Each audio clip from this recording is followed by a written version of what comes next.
என் அன்பு சகோதர சகோதரிகளே, ஆண்டவராகிய இயேசு கிறிஸ்துவின் நாமத்தில் அன்பின் வாழ்த்துக்கள். இன்றைய முத்து என்னும் இந்த சிறிய தியானத்தில் நம்முடைய விசுவாசம் எவ்வளவு முக்கியமானது என்பதை தொடர்ந்து தியானித்து வருகிறோம். நேற்று சொன்னேன், நம்முடைய அவ்விசுவாசத்தினால தான் நிறைய ஜபங்கள் கேட்கப்படுறதில்லை அப்படின்றத நம்ம தியானித்தோம். பிரியமானவர்களே, நம்முடைய விசுவாசம் வளருவதற்கு ஒவ்வொரு நாளும் அதிகமாக கர்த்தருடைய வார்த்தையை வாசிக்கணும், வார்த்தையை கேட்கணும், விசுவாசம் வளரும். இன்னைக்கு இன்னொரு காரியத்தில் நம்ம அவ்விசுவாசமாக இருந்தால் இன்னொரு பிரச்சனையை சந்திப்போம். அதை குறித்து தான் இன்றைக்கி உங்கள் கூட நான் பேச போகிறேன். என்னோட வேதத்தை திருப்பிக்கோங்க. யோவான் சுவிசேஷம் 5ஆம் அதிகாரம் 38வது வசனம். யோவான் 5:38. அவர் அனுப்பினவரை நீங்கள் விசுவாசியாதபடியால் அவருடைய வசனம் உங்களில் தரித்திருக்கிறதும் இல்லை. இயேசுவை விசுவாசியாததுனால அவருடைய வசனம் நம்மில் தரித்திருக்கிறது இல்லை. வசனம் வாசிக்கிறோம், கர்த்தருடைய வார்த்தையை நம்ம தியானிக்கிறோம். சிலவங்களாம் நிறைய தடவை வேதத்தை படிக்கலாம். டெய்லி நான் பைபிள் படிக்கிறேன், பல வசனங்களை படிக்கிறேன், பல அதிகாரம் படிக்கிறேன். நீங்கள் கூட சொல்லலாம், டெய்லி ஒரு வசனம் மனப்பாடம் பண்ணுறேன். நல்லது.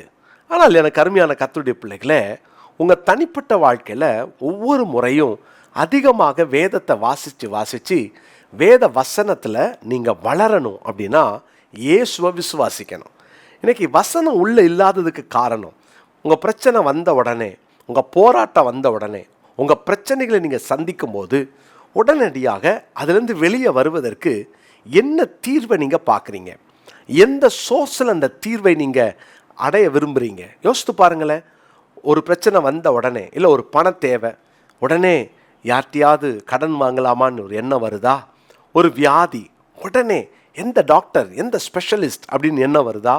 ஒரு பிரச்சனை, எந்த லாயர், பெஸ்ட் லாயர் யார்? உடனே அந்த மாதிரி எண்ணங்கள் வருதில்ல நமக்கு. எப்போல்லாம் நமக்கு ஒரு பிரச்சனை வந்த உடனே அதை சரிப்படுத்துவதற்கு உலக பிரகாரமாக சிந்திக்கிறோமோ, உள்ள வார்த்தை தரித்திருக்கவில்லை என்று அர்த்தம். உள்ள வார்த்தை தரித்திருந்துச்சுன்னா உடனே அதற்கு தீர்வை பைபிளில் தான் படிப்போம். அது வியாதியாக இருக்கட்டும், பிரச்சனையாக இருக்கட்டும். நான் இந்த பிரச்சனையை சந்திக்கிறேன், அப்போ நான் எங்கே சரி செய்யணும்? அப்போது இது எப்படிப்பட்டது? இது என் பலவீனத்தினால் வந்ததா, அல்லது ஒரு ஆவிக்குரிய யுத்தமா, அல்லது நான் சந்திக்கிற இந்த பிரச்சனைக்கு என்ன காரணம்? இதெல்லாம் உட்காந்து நம்ம ஆராயணும். கர்த்தருடைய வார்த்தையின் அடிப்படையில் அதை ஆராயணும். நிறைய பேர் அந்த வார்த்தையை ஆராயாததுனால தான், வசனத்தின் மையத்தை இன்றைக்கி நிறைய பேர் கவனிக்க தவறுறதுனால தான் இன்றைக்கி அந்த விசுவாசம் வளரலை. பாருங்கள், இன்றைக்கி இந்த வசனத்தில் வாசிக்கிறோம், ஆண்டவராகிய இயேசுவை விசுவாசிக்காதவர்களுக்குள்ள வார்த்தை நிலைத்திருக்காதான். நீங்கள் சொல்லலாம், நான் தான் இயேசுவை விசுவாசிக்கிறேன், அதனால தான் சர்ச்சுக்கு போகிறேன், அதனால தான் ஜெபிக்கிறேன், அதனால தான் காணிக்க கொடுக்குறேன். என்ன செய்தாலும் சரி, இயேசுவை நீங்கள் பூரணமாக விசுவாசிக்கிறீங்களா? பிரச்சனை ஜாஸ்தியாகும் போது, அல்லது உங்களால் இந்த ஹேண்டில் பண்ண முடியாதுன்ற நேரத்தில் மட்டும் ஆண்டவரை போய் தேடி, மற்ற நேரங்கள் எல்லாம் உங்கள் சுயமாக நீங்கள் காரியங்களை செய்கிறீங்களா? சில நேரம் நீங்கள் தெரியாமல் கூட கடவுள் நினச்சா கூட அதெல்லாம் செய்ய முடியாதுன்னு நினைக்கிறீங்களா? தேவனை லிமிட் பண்ணுறீங்களா? ஆண்டவராகிய இயேசு கிறிஸ்துவ விசுவாசியாமல் உங்கள் இருதயம் கல்லாகி போச்சா? சில நேரம் ஜெபிக்கவே மாட்டேன், இதெல்லாம் ஜெபம் பண்ணி என்ன பிரயோஜனம் அப்படின்னு சொல்லி நீங்கள் இயேசுவை கூட விசுவாசியாமல் போயிட்டீங்களா? அருமையான தேவனுடைய பிள்ளைகளை, இந்த நாளில் தயவு செய்து அந்த ஆதி விசுவாசத்துக்கு திரும்புங்க. ஆண்டவருடைய சமூகத்தில் உங்கள் விசுவாசத்தை வளர்த்து கொள்ளுங்கள். ஆண்டவர் மேலே உங்கள் விசுவாசத்தை பதியுங்க. இயேசுவை விசுவாசிக்க தான் நமக்குள்ள வார்த்தை நிலைத்திருக்கும். இயேசுவை விசுவாசிக்கலைன்னா நமக்குள்ளே இருக்கிற வார்த்தை நிச்சயமாக காணாமல் போயிடும். அந்த வார்த்தை நிலைச்சிருக்காது.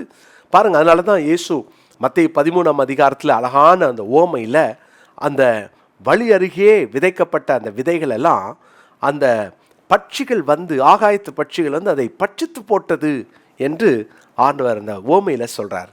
இப்படி தான் நிறைய நேரம் நம்ம வசனங்கள் உள்ள தரித்திருக்கிறது இல்லை, அது அடிக்கடி காணாமல் போகுது. பிரச்சனை வந்த உடனே அந்த வார்த்தை மறந்துடுது. வார்த்தையை வச்சு நம்மளால் ஜெபிக்க முடியல, ஜெபிக்க தெரியல, நிறையா போராட்டங்களை சந்திக்கிறோம். இன்றைக்கி கர்த்தருடைய பிள்ளைகளே, இயேசுவை விசுவாசிங்க. அடிக்கடி சொல்லுங்கப்பா, நான் உங்களை நம்புகிறேன், நான் உங்களை விசுவாசிக்கிறேன், என் கூட நீங்கள் இருக்கிறீங்க, உங்கள் வார்த்தை மகிமை உள்ளது, உங்கள் வார்த்தை மகத்துவம் உள்ளது. அடிக்கடி அந்த வார்த்தையை சொல்லி சொல்லி சொல்லி நீங்கள் ஜெபம் பண்ணுங்க. இன்னொரு வசனத்தை நான் காட்டுகிறேன். யோவான் சுவிசேஷம் 8ஆம் அதிகாரம் 46வது வசனத்தை நான் வாசிக்கிறேன். யோவான் 8ஆம் அதிகாரத்தின் 46. என்னிடத்தில் பாவம் உண்டென்று யார் என்னை குற்றப்படுத்தக்கூடும்? நான் சத்தியத்தை சொல்லி இருக்க நீங்கள் ஏன் என்னை விசுவாசிக்கிறதில்லை. நான் சத்தியத்தை சொல்லியிருக்க நீங்கள் ஏன் என்னை விசுவாசிக்கவில்லை? அவருடைய வாயிலிருந்து பிறக்கிற வார்த்தையை விசுவாசிக்கிறோமா? அதை எப்போ விசுவாசிக்கலையோ இயேசுவை விசுவாசிக்கலைன்னு அர்த்தம். ஆண்டுடைய வார்த்தை சொல்லுகிறதை உங்களால் விசுவாசிக்க முடியலன்னா இயேசுவை விசுவாசிக்க மறுக்கிறோன்னு அர்த்தம். அருமையான கர்த்தருடைய பிள்ளைகளே, வார்த்தையை விசுவாசியுங்க. ஆண்டவராகிய இயேசு சொன்ன சத்தியத்தை விசுவாசியுங்க. இயேசுவின் மேலே உங்கள் விசுவாசத்தை அதிகப்படுத்துங்க. எப்போல்லாம் நம்ம விசுவாசத்தை அதிகப்படுத்துகிறோமோ அப்போல்லாம் நமக்குள்ள வார்த்தை நிலைத்திருக்கும். வார்த்தை நிலைத்திராத கூட்டத்தை ஆண்டவர் என்ன திரும்ப சொல்லுகிறார்? கர்த்தருடைய பிள்ளைகளே, அவர்கள் அற்ப விசுவாசிகள், அவர்கள் அந்த விசுவாசத்தில் மந்த இருதயம் உள்ளவர்கள். இதுதான் தன்னுடைய சீஷர்களை ஆண்டவர் திட்டுகிறார். ஓசியா தீர்க்கதரிசன புஸ்தகத்தின் 8ஆம் அதிகாரம் 12வது வசனத்தை நான் வாசிக்கிறேன். ஓசியா 8ஆம் அதிகாரம் 12ஆம் வசனம். என் வேதத்தின் மகத்துவங்களை அவருக்கு எழுதி கொடுத்தேன், அவைகளை அந்நிய காரியமாக எண்ணினார்கள். ஏன்னா கர்த்தர் மேலே விசுவாசம் போச்சுன்னா அவருடைய வேத வார்த்தைகள் எல்லாம், இருதயத்தில் எழுதப்பட்ட வார்த்தைகள் எல்லாம் அந்நிய காரியமாக தான் மாறும். அதை நம்ம விட்டுருவோம், இழந்துருவோம். அந்த பட்சித்து போட்டது. இன்னைக்கு உங்கள் வாழ்க்கையில் கர்த்தருடைய வார்த்தை நிலைத்திருக்கிறோன்னா இயேசுவை விசுவாசிங்க. சின்ன சின்ன விஷயத்தில் கூட அவரோடு கூட தனித்திருங்க. அவர்கிட்ட பேசுங்க, அவரை சார்ந்து கொள்ளுங்க, அவர்கிட்ட கேளுங்க. அவரை கேட்காம எதையும் செய்யாதீங்க. எல்லாவற்றிலும் கர்த்தரை சார்ந்து ஜெபிக்க கற்றுக்கொள்ளுங்க. உங்களுடைய விசுவாசம் வளர்வதை நீங்கள் பார்ப்பீங்க. ஒரு வசனத்தை வாசித்து நம்ம ஜெபம் பண்ணுவோம். யோபுவின் புஸ்தகம் 32ஆம் அதிகாரம் 18வது வசனத்தை நான் வாசிக்கிறேன். யோபு 32:18. வார்த்தைகள் எனக்குள் நிறைந்திருக்கிறது, என் உள்ளத்தில் உள்ள ஆவி என்னை நெருக்கி ஏவுகிறது. வார்த்தைகள் எனக்குள் நிறைந்திருக்கிறது.